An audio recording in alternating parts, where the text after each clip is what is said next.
السلام علیکم viewers and welcome back to the channel.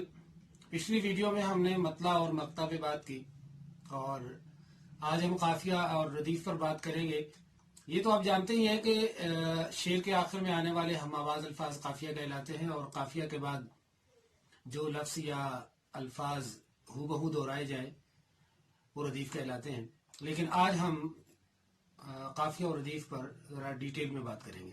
لیکن اس سے پہلے آپ سے گزارش ہے کہ چینل کو سبسکرائب کر لیجئے اور بیل آئیکن کو بھی پریس کر لیجئے تاکہ بعد میں اپلوڈ ہونے والی ہر ویڈیو آپ تک پہنچ سکے. شکریہ.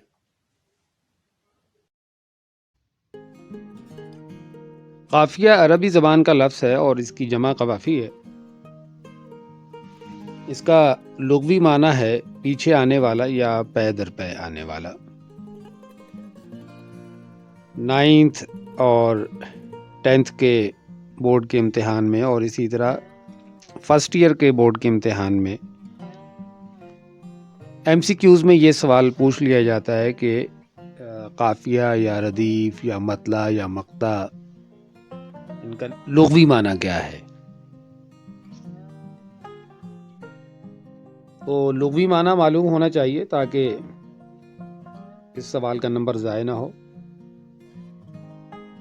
اب ہے شعری اصطلاح میں قافیہ کیا ہے. شعر کے آخر میں ردیف سے پہلے آنے والے ہم وزن اور ہم آواز الفاظ کو قافیہ کہتے ہیں. یاد رکھنے کی بات یہ ہے کہ شعر کے آخر میں ردیف آئے گی اور ردیف سے پہلے قافیہ آئے گا. قافیہ کے الفاظ بدلتے رہتے ہیں لیکن وہ الفاظ ہم وزن ہوں گے اور ہم آواز ہوں گے. غالب کی غزل کا یہ مطلع دیکھیے اور اس میں قافیہ کی مثالیں دیکھیے. دل ناداں تجھے ہوا کیا ہے، آخر اس درد کی دوا کیا ہے. اس شعر میں ہوا اور دوا قافیہ کے الفاظ ہیں. یاد رکھیے گا کہ قافیہ کے الفاظ کی صوت یعنی آواز ایک ہوتی ہے لیکن لفظ بدلتے رہتے ہیں. جیسے کام، نام، جام، بام اور گام. یہ سب الفاظ مختلف ہیں لیکن ہم آواز ہیں، اس لیے یہ اشعار میں قافیہ کے طور پہ استعمال ہو سکتے ہیں. قافیہ کی طرح ردیف بھی عربی زبان کا لفظ ہے اور اس کا لغوی معنی ہے گھوڑے پر پیچھے بیٹھنے والا یا اونٹ پر پیچھے بیٹھنے والا. اب بورڈ کے امتحان میں جب یہ لغوی معنی پوچھا جاتا ہے تو اس کے لیے جو آپشنز MCQs میں دیے جاتے ہیں وہ یہی ہو سکتے ہیں جی کہ ردیف کا لغوی معنی ہے گھوڑے پر پیچھے بیٹھنے والا. اگر یہ آپشن نہ ہوا تو اس کی جگہ پہ یہ آپشن ہو سکتا ہے جی اونٹ پر پیچھے بیٹھنے والا، یا ان دونوں کی جگہ پہ صرف اتنا آپشن بھی ہو سکتا ہے کہ ردیف کا لغوی معنی ہے پچھلا سوار. شعر کے آخر میں جو لفظ ہو بہو دہرایا جائے یا بار بار دہرایا جائے اسے ردیف کہتے ہیں. ردیف ایک لفظ کی بھی ہو سکتی ہے اور ایک سے زیادہ الفاظ کی بھی ہو سکتی ہے.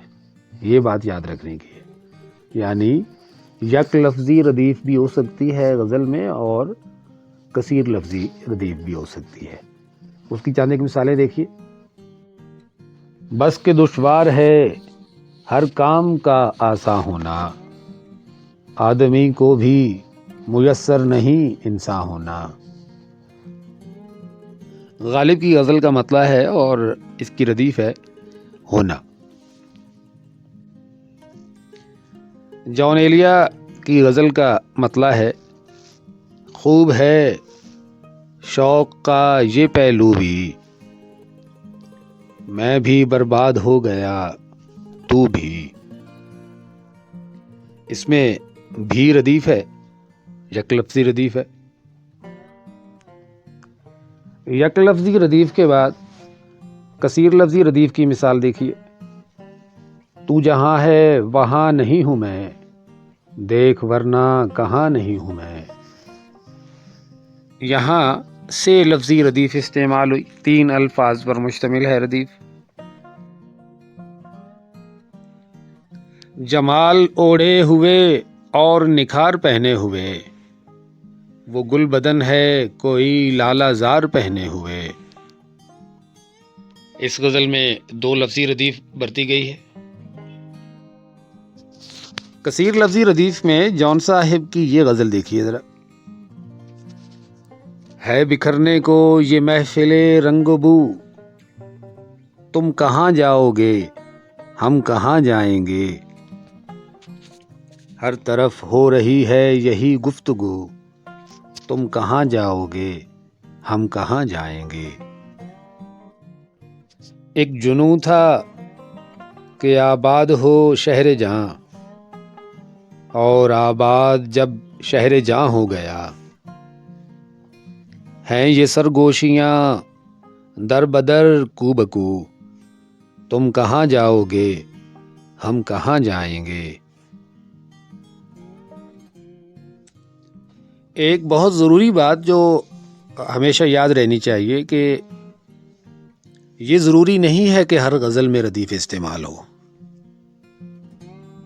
جس غزل میں ردیف استعمال ہوگی اسے مردف غزل کہیں گے، اور جس غزل میں ردیف استعمال نہیں ہوئی اسے غیر مردف غزل کہیں گے. غیر مردف غزل کی یہ مثال ملاحظہ فرمائیے. جب عشق سکھاتا ہے آداب خود آگاہی، کھلتے ہیں غلاموں پر اسرار شہنشاہی.